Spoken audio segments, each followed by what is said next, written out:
आप इतनी केयर सबकी करते हैं या फिर मुझसे कोई हमदर्दी है? खूबसूरत हो तुम। कभी किसी से मोहब्बत नहीं हुई? यूँ तो बहुत लोग मिलते हैं मगर कोई दिल में उतर जाता है और कोई दिल से उतर जाता है। सुंदरी गुलाम से कहती है, आप मेरे से इतनी हमदर्दी क्यों करते हो? गुलाम कहता है, मैं तो सबसे ही ऐसे हमदर्दी करता हूँ। और आगे से सुंदरी जवाब देती है, आप ऐसे हमदर्दी करके आपको क्या मिलता है? वो कहती है, गुलाम कहता है, आप इतनी खूबसूरत हो, आपको किसी से मोहब्बत नहीं हुई?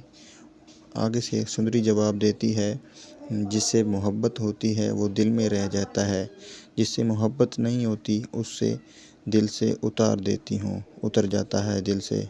आगे की कहानी देखने के लिए हमारे चैनल को सब्सक्राइब करें और ये ड्रामा बहुत ही कमाल दिलचस्प होने वाला है।